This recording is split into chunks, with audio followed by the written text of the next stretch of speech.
शुरू करें भाई। देखो अभी तक जो भी पढ़ रहे थे उनसे ज़्यादा इम्पोर्टेंट अब के दिन होने वाले, क्योंकि एग्ज़ाम के जितने नज़दीक आते हैं अपन जितना ज़्यादा पढ़ते हैं उतना आपके लिए ज़्यादा वो इम्पोर्टेंट होता जाता है। Good evening. तो अभी अपना काम रहेगा कि जो टॉपिक बचे हैं उन टॉपिक को करें और फिर जो है सब्जेक्ट को समराइज करें। भरोसा रखिएगा हम पे। ABST के अंदर भी आपको पता है, जो भी स्टूडेंट जानते हैं, रिजल्ट का भी अच्छे खासे इंटरव्यू के लिए सेलेक्ट हुए और फाइनल के अंदर भी अच्छे से सिलेक्शन लेंगे। अल्टीमेटली उसके अंदर जो हमने रणनीति रखी वो रणनीति हम इसमें भी रखेंगे। सब्जेक्ट को हम कंसाइज कर देंगे, आपको बहुत जो है वो छोटा कर देंगे, मतलब कि उनका रिवीजन करवा के आपको पूरा प्रोवाइड कर देंगे। आपको फर्स्ट पेपर भी साथ ही साथ तैयार करना है, क्योंकि इसके अंदर असिस्टेंट प्रोफेसर वाले में हमारा ऊपर ही जोर होता है, सब सारा सब्जेक्ट हमारे हाथ में होता है। जो थर्ड पेपर है उसका रोल बहुत कम होता है, लेकिन इस केस के अंदर, आप वाले केस के अंदर, फर्स्ट ग्रेड के अंदर सब्जेक्ट थोड़ा वास्ट है, सिलेबस थोड़ा वास्ट है, तो आपको रिवीजन और समरी बनाने की जो है वो जिम्मेदारी और ज़्यादा बढ़ जाती है, ताकि आप और अच्छे से कर पाओ।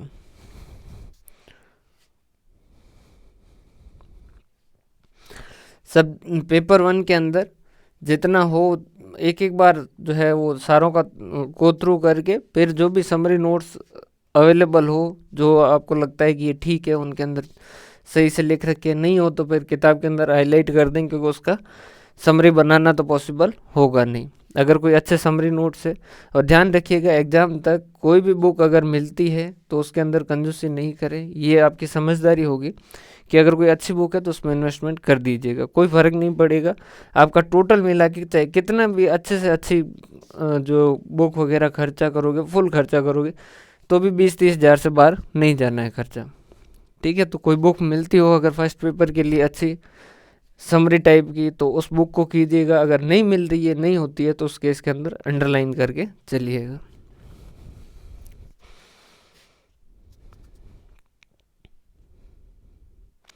काफ़ी सारे हुए हैं इसके अंदर, और संडे को रखी है लाइव क्लास, जिन इंटरव्यू के लिए सेलेक्ट हुए तब डाटा कलेक्ट करेंगे। क्लियर है? अब शुरू करते हैं अपन।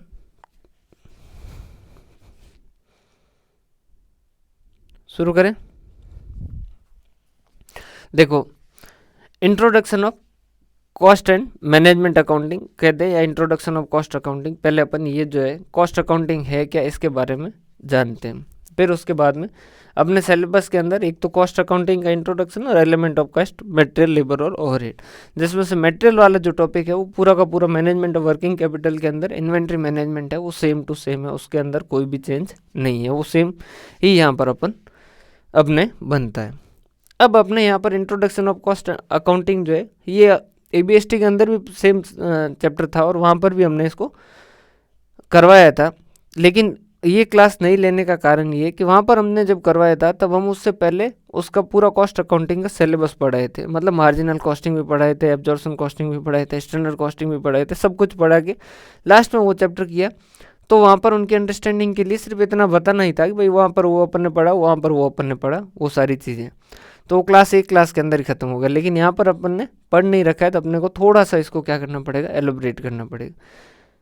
क्वेश्चन चाहे इसमें हो चाहे ABST के अंदर हो, मतलब असिस्टेंट प्रोफेसर में हो, क्वेश्चन जैसे इतना भी ज़्यादा कोई डिफ़िकल्ट क्वेश्चन नहीं आता है। क्वेश्चन जो है वो लॉजिकल क्वेश्चन आता है, सिंपल क्वेश्चन आता है, बस उसके अंदर ये है कि आप उसको अगर थोड़ा समझ के जाओगे तो आप उसको आसानी से हैंडल कर पाओगे।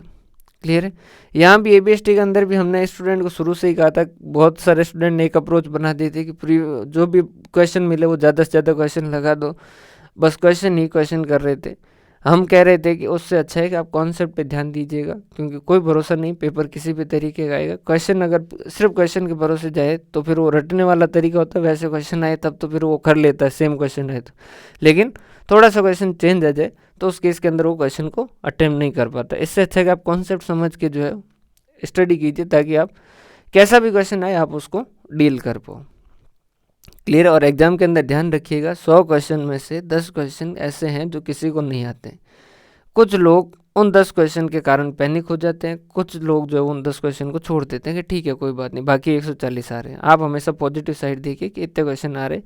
और कभी कभी पेपर बहुत ज़्यादा टफ भी आ जाता है, जैसे आपने कल शायद RS प्री का जो है वो रिजल्ट आया, वहाँ पर भी देखा होगा कट ऑफ बहुत ज़्यादा नीचे भी गई है। तो बहुत डिफ़िकल्ट पेपर था, उसमें जिसने समझदारी दिखाई और सही से क्वेश्चन अटैम्प्ट किए, भाई इतने अपन कर पाते हैं उतने कर लिए, तो भी वो RS प्री में सेलेक्ट हुआ है। तो हमेशा एक अप्रोच के साथ नहीं चलना, जैसा पेपर आएगा उसके हिसाब से करेंगे।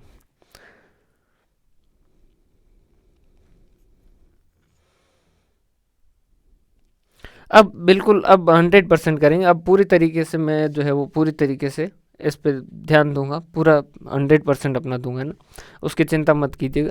अभी तक मैं खुद थोड़ा कहीं बिजी था, अब मैं पूरी तरीके से फ्री हूँ और अब मैं आपका पूरा जो है वो ध्यान रखूँगा। मतलब जितना अच्छे से करवा सकते हो उससे अच्छा करवाएंगे, चाहे टेस्ट हो, चाहे क्लास हो, चाहे रिविजन हो, सब कुछ करवाएंगे ना। शुरू करें भाई। वैसे क्लास मेरा कल से शुरू करने का मन था, सैटरडे का, लेकिन सैटरडे को जो भी क्लास शुरू की है वो हमेशा थोड़ी लंबी चली, इसीलिए मैंने कहा आज फ्राइडे को ही शुरू करते हैं। अपन आज देख रहे हैं इंट्रोडक्शन ऑफ कॉस्ट अकाउंटिंग कह दो या कॉस्ट एंड मैनेजमेंट अकाउंटिंग कह दो, क्योंकि ये दोनों क्या है थोड़े साथ साथ चलते हैं। तो अपन इसका वैसे मैनेजमेंट अकाउंटिंग का अपन सिर्फ बेसिक ही देखेंगे, बाकी उसके अंदर ज़्यादा जाएंगे नहीं, कॉस्ट अकाउंटिंग का इंट्रोडक्शन ही देखेंगे।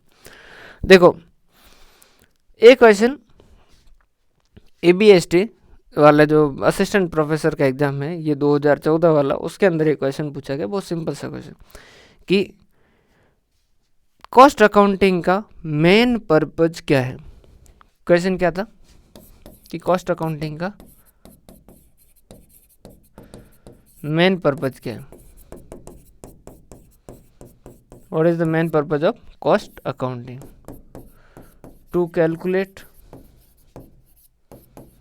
कॉस्ट पर यूनिट, कि भाई हम कॉस्ट पर यूनिट कैलकुलेट कर पाए, या टू डिसाइड सेल प्राइस, कि हम सेल प्राइस जो वो डिसाइड कर ले, या टू कंट्रोल द कॉस्ट, और टू रिड्यूस द कॉस्ट। क्या आंसर देते अगर आप देते तो? असर्टेनमेंट ऑफ कॉस्ट कंट्रोल दिए तो आपने ABCD में से बताइए।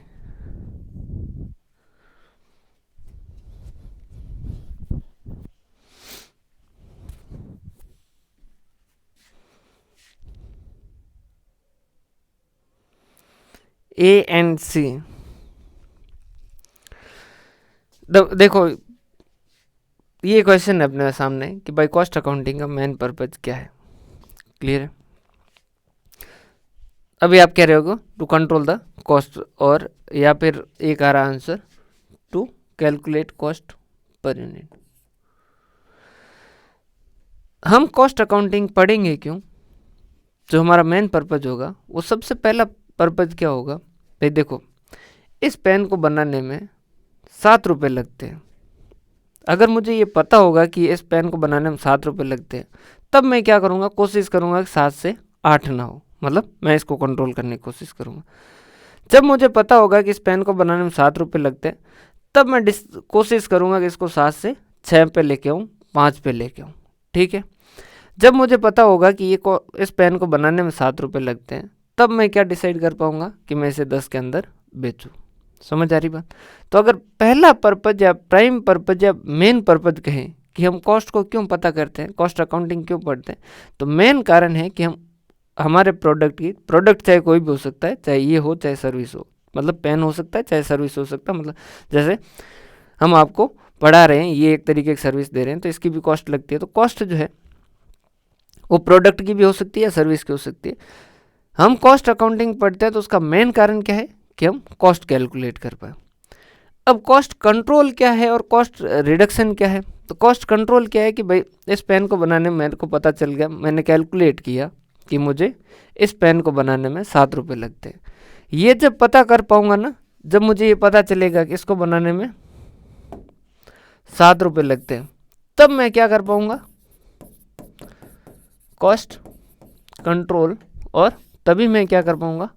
Cost reduction. समझिएगा, जब मुझे एक बार पता चल गया कि इस पेन को बनाने में जो है वो 7 रुपये लगते हैं, तब मैं ये कर पाऊंगा कि मैं कोशिश करूं कि इसको 7 से 8 ना होने दूं, 9 ना होने दूं, मतलब 7 से बढ़ने ना दूं।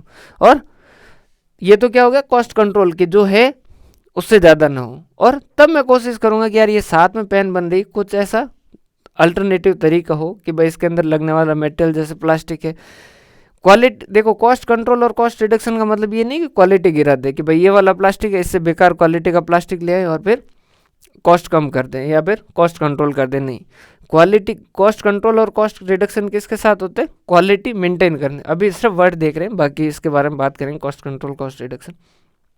तो जब अपने को ये पता होगा कि 7 रुपये लगते हैं, तब अपन कॉस्ट कंट्रोल कर पाएंगे और तब हम क्या कर पाएंगे? Cost reduction. और तभी हम क्या कर पाएंगे? सेल प्राइस डिसाइड कर पाएंगे कि भाई इसको 10 रुपये के अंदर बेचना चाहिए। तो हमारा मेन पर्पज क्या होता है? To calculate cost per unit. Clear है ये मेरी बात? समझ आ रही बात? पहले अपन कुछ थोड़े वर्ड है जिनके बारे में बात कर लेते हैं। एक वर्ड होता है कॉस्ट,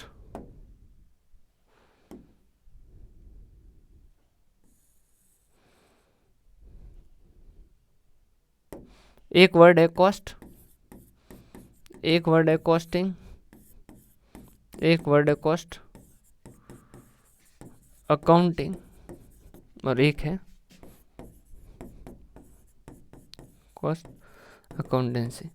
ध्यान रखिएगा, ऐसे जो भी पॉइंट होते हैं, जो छोटे स्मॉल से पॉइंट होते हैं और जिन पे स्टूडेंट को कंफ्यूज किया जा सकता है, क्वेश्चन पूछे जाने के चांसेज वहाँ और ज़्यादा बढ़ जाते हैं। जैसे ये हो गया, अब ये वर्ड सारे एक जैसे लगते हैं लेकिन है थोड़ा थोड़ा सब में डिफरेंस, तो यहाँ पर स्टूडेंट अटक सकता है। मतलब वो ए और सी में से किसी एक के अंदर तुक्का लगा सकता है, इस तरीके की सिचुएशन हो। तो इन वर्ड के अंदर थोड़ा डिफरेंस माइनर सा होता है, लेकिन आप एग्जाम्पल से समझोगे तो काफ़ी फर्क हो जाता है। कॉस्ट क्या है? पहला वर्ड क्या है? कॉस्ट। कॉस्ट क्या है? सिंपल सा इस पेन का देखें, इस पेन को बनाने में क्या कॉस्ट लगी। ठीक है, कोई भी चीज़ हो सकती है, जैसे कि ये रबर बड़ा है, इस रबर को बनाने में क्या कॉस्ट लगी। इसको जैसे 5 रुपये में बनाए, इसको 7 रुपये में बनाए, तो ये जो 5 और 7 है, ठीक है, ये जो 5 और 7 है वो हमारी क्या है? कॉस्ट है। तो जो हमसे जाता है या जो हम सेक्रीफाइस करते हैं या जो हम खोते हैं एक प्रोडक्ट और एक सर्विस को तैयार करने के लिए। अब देखो, डेफिनेशन के हिसाब से देखोगे ना तो ये और ज़्यादा डिफिकल्ट लगेगा, जबकि आप सीधा समझो ना, तो कॉस्ट का मतलब क्या है भाई? एक पेन को बनाने में 7 रुपये लगते हैं, तो 7 क्या है? कॉस्ट हो गई। ठीक है, एक लैपटॉप बनाने में जैसे 20,000 रुपये लगते हैं, तो 20,000 हमारी क्या हो गई? कॉस्ट हो गई। ठीक है, जरूरी नहीं है कि बनाते हो, हम किसी से खरीदते भी हो सकता है कि हम खरीद के बेचते हैं। मान लीजिए पेन हम खरीद के बेचते हैं, तो मान लीजिए इस पेन को खरीदते हम 10 में और बेचते हैं 15 में, तो हमारी कॉस्ट क्या हो गई? 10 रुपये। एक प्रोडक्ट या एक सर्विस जितने में हमें मिल जाता है, बन जाता है, तो उतना वो हमारे लिए क्या हो जाएगी? कॉस्ट हो जाएगी। समझ आ रही बात? बना भी सकते हैं, खरीद भी सकते हैं, जिस भी तरीके से। क्लियर है? अब दूसरा वर्ड आया कॉस्टिंग। दूसरा वर्ड क्या आया? कॉस्टिंग। कॉस्टिंग क्या है? ये जो हम कह रहे हैं कि इस पेन को बनाने में 7 रुपये लग रहे हैं, या एक लैपटॉप को बनाने में हमारे 20,000 रुपये लग रहे हैं, तो ये जो 7 रुपये या 20,000 रुपये हमने कैसे कैलकुलेट किए? समझिएगा, ये 7 रुपये या 20,000 रुपये हमने कैसे कैलकुलेट किए कि भाई इस पेन को बनाने में 7 रुपये लगते हैं या फिर इस लैपटॉप को बनाने में 20,000 रुपये लगते हैं। जो हमने तरीके से कैलकुलेट किया है, जिस तरीके से हमने कैलकुलेट किया है कि इस प्रोडक्ट को बनाने में 7 रुपये लगते हैं, वो क्या है? हमारी कॉस्टिंग। क्लियर है, वो हमारी क्या कहलाएगी, कॉस्टिंग। क्लियर है। डेफिनेशन के हिसाब से देखें, the process of ascertaining cost, कि जिससे हम कॉस्ट पता करते हैं वो हमारी क्या कहलाएगी, कॉस्टिंग कहलाएगी। क्लियर है, समझ आ रही बात। अब तीसरा वर्ड है कॉस्ट अकाउंटिंग। प्रोसेस और मेथड या टेक्निक और प्रोसेस और कुछ भी लिख सकते हो, टेक्निक एंड प्रोसेस लिख सकते हो या टेक्निक और प्रोसेस लिख सकते हो। ठीक है, क्लियर है यहां तक का। फिर थर्ड वर्ड अपना आता है कि कॉस्ट अकाउंटिंग क्या है। कॉस्ट अकाउंटिंग क्या है, कॉस्ट अकाउंटिंग क्या है। अकाउंटिंग का मतलब क्या होता है, लेखांकन, उनको लिखना। समझ आ रही बात। अकाउंटिंग का मतलब क्या है, लिखना उसको। तो जिस तरीके से हम कॉस्ट के डाटा की अकाउंटिंग करते हैं वो क्या कहलाएगा, कॉस्ट अकाउंटिंग। समझिएगा, जैसे कि नॉर्मली हम जब मटेरियल खरीदते हैं तो अकाउंटिंग में हम एंट्री क्या करते हैं, purchase account debit to cash account. ठीक है, लेकिन यहाँ कॉस्टिंग के अंदर थोड़ी अकाउंटिंग अलग तरीके से करते हैं। यहाँ हम कहते हैं मटेरियल खरीदा तो मटेरियल कंट्रोल अकाउंट टू। दो तरीके होते हैं अकाउंटिंग करने के। एक तो होता है कि भाई इंटीग्रेटेड, मतलब कि फाइनेंशियल अकाउंटिंग और कॉस्ट अकाउंटिंग के डाटा एक साथ मेंटेन करते हैं, और एक होता है नॉन इंटीग्रेटेड, जिसके अंदर फाइनेंशियल अकाउंटिंग और कॉस्ट अकाउंटिंग दोनों के डाटा अलग अलग मेंटेन करते हैं। अगर इंटीग्रेटेड होता है तो उस केस के अंदर जो कॉस्टिंग वाला वर्ड है उसके लिए कॉस्टिंग वाला वर्ड लिख देते हैं, और जो फाइनेंशियल वाला वर्ड है उसके लिए फाइनेंशियल लिख देते हैं। मतलब यहाँ परचेज के अंदर मटेरियल है तो मटेरियल तो जो है वो कॉस्टिंग के लिए कॉस्टिंग का वर्ड है एक तरीके से, मतलब कॉस्टिंग के अंदर यूज होता है, और कैश जो है वो फाइनेंशियल की टर्म है। अपने इतना ज़्यादा डिटेल जाना नहीं, वहाँ से अपने को नहीं पूछा जाएगा। Material control account debit to, तो वहाँ दो तरीके से लिख सकते हैं, या तो कैश लिख सकते हैं, और अगर नॉन इंटीग्रेटेड होता है, दोनों अलग अलग तरीके से करते हैं, तो जो भी फाइनेंशियल वाले वर्ड होते हैं उनके लिए जनरल लेजर एडजस्टमेंट या कॉस्ट लेजर कंट्रोल अकाउंट इस तरीके से लिखते हैं। समझिएगा, जिस भी तरीके से लिखते हैं। तो ये जो तरीका है, ये जो हमने की इसकी अकाउंटिंग, ये क्या है, कॉस्ट अकाउंटिंग। समझ आ रही बात, ये क्या कहलाई, कॉस्ट अकाउंटिंग। क्लियर है, तीन वर्ड समझ आए।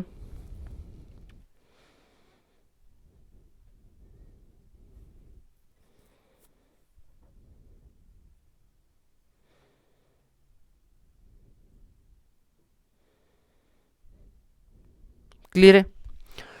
कॉस्ट अकाउंटेंसी क्या है, अगर आपने अकाउंटिंग में भी पढ़ा होगा तो एक अकाउंटिंग पढ़ा होगा और एक अकाउंटेंसी पढ़ा होगा। एक अपन डायग्राम भी बनाते हैं कि ये हो गया बुक कीपिंग, ये हो गया अकाउंटिंग, और ये हो गया अकाउंटेंसी। और फिर हम क्या कहते हैं, अकाउंटेंसी क्या है, अकाउंटेंसी पूरा वो सब्जेक्ट है जिसके थ्रू, मतलब कि जो बताता है प्रिंसिपल रूल वगैरह, जिसके बेसिस पे जो है वो अकाउंटिंग की जाती है। सेम वही वर्ड इसी तरीके से लिया गया। ये कॉस्ट अकाउंटिंग किस तरीके से की जाएगी, उसके रूल, उसके प्रिंसिपल, उसका प्रोसेस वगैरह जो बताएगा सारा का सारा, वो जो पूरा सब्जेक्ट है उस सब्जेक्ट को कलेक्टिवली हम क्या कहेंगे, कॉस्ट अकाउंटेंसी। समझिएगा, ये अकाउंटिंग मटेरियल कंट्रोल अकाउंट लिखेंगे, यहाँ पर टू कैश लिखेंगे, जनरल एडजस्टमेंट लिखेंगे, किस तरीके से उनके रिजल्ट निकलेंगे, किस तरीके से उनके पीरियोडिक स्टेटमेंट बनेंगे, किस तरीके से कॉस्ट कंट्रोल करेंगे, किस तरीके से कॉस्ट रिडक्शन करेंगे, ये पूरा जो सब्जेक्ट है ओवरऑल वो क्या कहलाएगा, कॉस्ट अकाउंटेंसी। समझ आ रही बात।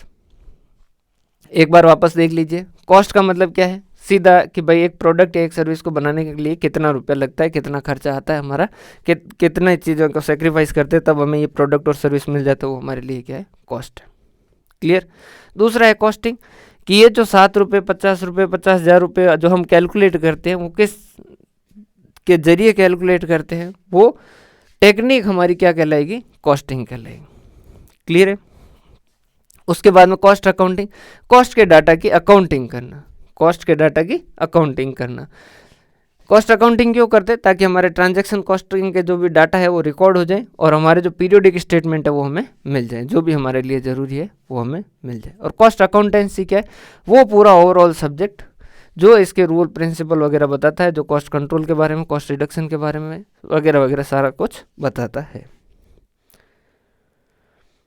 क्लियर है? अब आता है एक वर्ड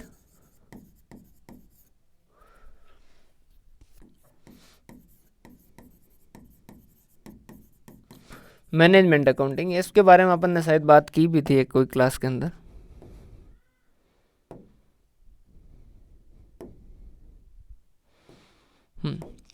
मैनेजमेंट अकाउंटिंग क्या है? बिल्कुल सिंपल सा, मैनेजमेंट के लिए अकाउंटिंग, इतना ही पढ़िए।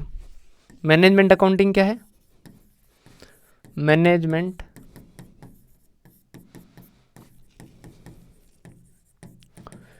के लिए अकाउंटिंग।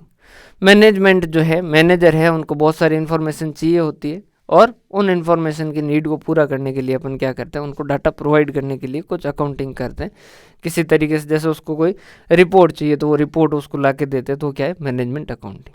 तो मैनेजमेंट के लिए अकाउंटिंग, मैनेजमेंट की जो नीड होती है उसको पूरा करने के लिए जो भी डाटा प्रोवाइड करते हैं। अब मैनेजमेंट में मैनेजर को क्या इन्फॉर्मेशन की रिक्वायरमेंट हो सकती है? कोई फिक्स नहीं है, कोई भी रिक्वायरमेंट हो सकती है, समझिएगा। कोई क्वालिटेटिव डाटा भी चाहिए होगा, कभी क्वांटिटेटिव डाटा भी चाहिए होगा, किसी भी तरीके का डाटा चाहिए हो सकता है। जैसे उसको डिसीजन लेता है कि भाई इस मार्केट के अंदर जाए या नहीं जाए, तो उसको ये रिक्वायरमेंट हो सकती है कि मुझे एक लिस्ट बना के दो कि इस मार्केट के अंदर, जिस सेगमेंट के अंदर हम जा रहे हैं, इस सेगमेंट के जो बड़े प्लेयर है वो कौन कौन है, उनकी लिस्ट चाहिए।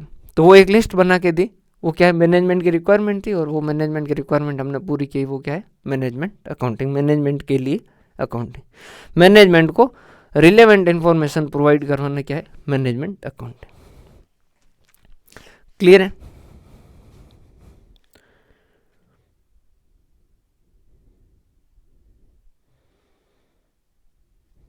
क्लियर है? एक और वर्ड है कॉस्ट मैनेजमेंट।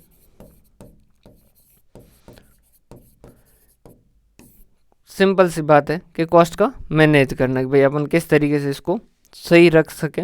कॉस्ट मैनेजमेंट मतलब क्या है?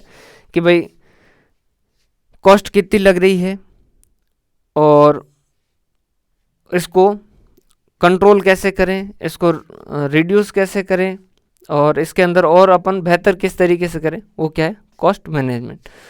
या फिर डेफिनेशन के हिसाब से देखे तो यूँ कह सकते हैं कि भाई मैनेजमेंट अकाउंटिंग के प्रिंसिपल वगैरह सारा कुछ लगा के अल्टीमेटली कॉस्ट को क्या करना? मैनेज करना सही से, बस इतना ही है ना।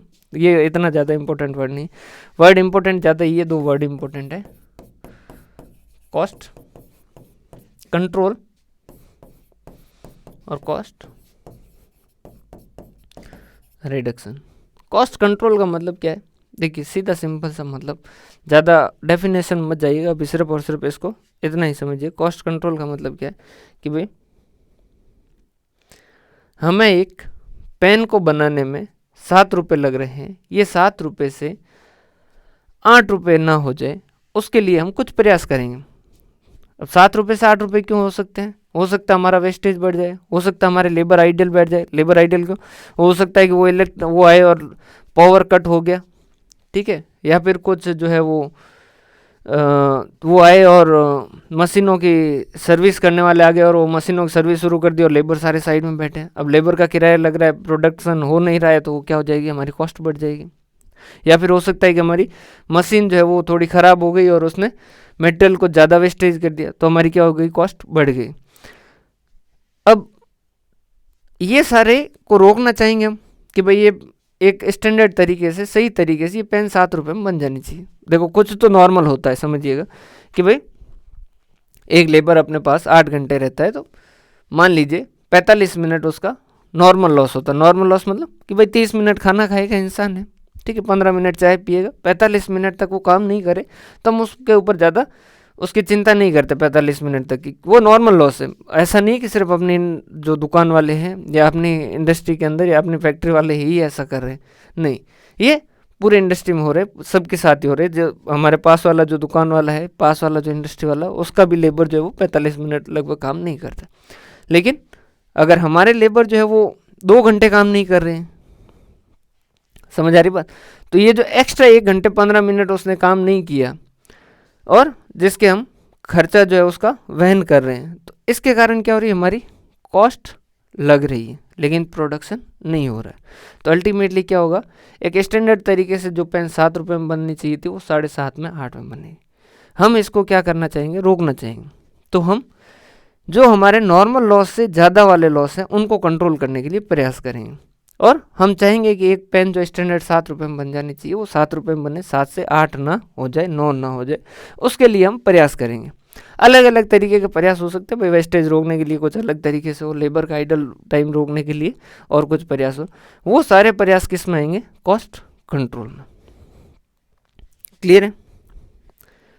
मटेरियल शॉर्टेज वगैरह, हाँ बहुत कारण हो सकते हैं जिसके कारण जो है अब लेबर खाली बैठा है, मटेरियल है ही नहीं, अब जैसे वो सारी चीज़ें अपने को सोचना पड़ेगा। और ये जो सब्जेक्ट है वो अल्टीमेटली बहुत ज़्यादा प्रैक्टिकल सब्जेक्ट है, मतलब कि हम यहाँ किताबों में बात करते हैं वो चीज़ एक्चुअल के अंदर उसका इम्प्लीमेंटेशन अलग तरीके से होता है। जैसे अब लेबर आ गए और उसके बाद में वो खाली बैठे हैं कि मशीनों की सर्विस हो रही है, तो वहाँ पर आदमी को समझना होगा कि भाई मशीनों की अगर सर्विस करवानी है, उसका टाइम आ गया है मशीन को सर्विस करवाने का, तो लेबर की जो शिफ्ट है, जैसे 10 से 6 की शिफ्ट है, तो 6 बजे के बाद में बुलाइए उनको और 6 से रात को जब मशीन खाली पड़ी है तब उनकी सर्विस करवाइए, ताकि अपना लेबर का टाइम नहीं लगे। या फिर जिस दिन लेबर की छुट्टी होती है उस दिन बुला के उनका काम करवाइए। क्लियर। ये तो हो गया कॉस्ट कंट्रोल। कॉस्ट रिडक्शन का मतलब क्या है, अब हमें पता है कि ये पेन स्टैंडर्ड तरीके से 8 रुपये में बनती है। अब हमें कुछ और भी प्रयास करने होंगे ताकि ये जो पेन है ये 8 रुपये से, सॉरी 7 रुपये में बन रही थी अपनी पेन एग्जाम्पल में, ये पेन जो 7 रुपये में बन रही है इसको 7 रुपये की जगह 6 रुपये किया जाए, 5 रुपये किया जाए। तो उसके लिए हम क्या करेंगे भाई, जैसे जो हमारे पास मशीनरी है, क्या उससे कोई एडवांस मशीनरी है जो और कम कॉस्ट के अंदर पेन बनाए, जो हमारे पास लेबर है क्या उससे और कोई अच्छे लेबर है जो इससे कम कॉस्ट के अंदर हमें बना के दे, क्या हम जो मटेरियल यूज कर रहे हैं क्या इसका कोई सब्स्टिट्यूट है। यहाँ पर ध्यान रखिएगा, कॉस्ट कंट्रोल और कॉस्ट रिडक्शन के साथ एक शर्त होती है क्वालिटी मेंटेन करना। ऐसा नहीं क्वालिटी गिरा के आप जो कॉस्ट रिडक्शन या कॉस्ट कंट्रोल कर, जो क्वालिटी है वो क्वालिटी मेंटेन करते हुए आपको क्या करना है, कॉस्ट कंट्रोल और कॉस्ट रिडक्शन करना है। समझ आ रही बात भाई। ऐसा नहीं कि आप पहले 5 रुपये में पार्ले जी जो आता था उसके अंदर इतना बड़ा आता था, वो 16 बिस्किट आते थे उसके अंदर। अभी पार्ले जी कहता है कि हम तो 5 रुपये में बेच रहे हैं पर अभी 10 डब्बा आ रहा है, तो वो कॉस्ट कंट्रोल कॉस्ट रिडक्शन नहीं है। समझ आ रही बात। उन्होंने क्या कर दिया, उसको साइज को श्रिंक कर दिया, छोटा कर दिया। वो नहीं, जो प्रोडक्ट की स्टैंडर्ड क्वालिटी है वो मेंटेन करते हुए हम कॉस्ट कंट्रोल और कॉस्ट रिडक्शन के प्रयास करते हैं, वो क्या कहलाए, कॉस्ट कंट्रोल और कॉस्ट रिडक्शन। इन दोनों में आगे हम डिफरेंस भी पढ़ेंगे, अभी के लिए थोड़ा सा और डिटेल में बात कर लेते हैं। कॉस्ट कंट्रोल क्या होता है, ये 1 साल के लिए हमारा टारगेट होता है और जैसे साल ख़त्म होता है वैसे ही पूरा हो जाता है कि भाई इस पेन को 7 रुपये में, इस साल की जो भी पेन बन रही है उनको 7 रुपये में बनाना है।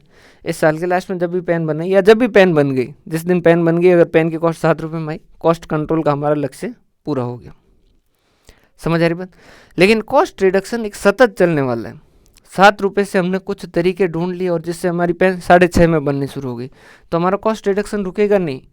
हम और कोशिश करेंगे कि ये 6.5 से 6 हो जाए, 5.5 हो जाए।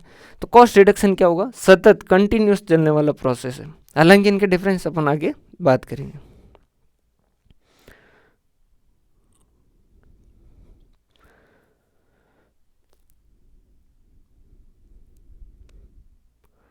क्लियर है भाई यहाँ तक के।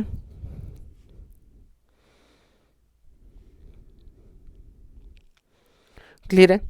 अभी आज यहीं तक का करेंगे, मैं नोट्स अभी अपलोड कर दूँगा या सुबह अपलोड कर दूँगा, एक बार आप देखिएगा। आज कुछ जो हमारे गांव से वो कुंभ जाके आए हैं तो उनके घर पे खाने का फंक्शन है, वो कॉल कर रहे हैं कंटिन्यूस। ठीक है।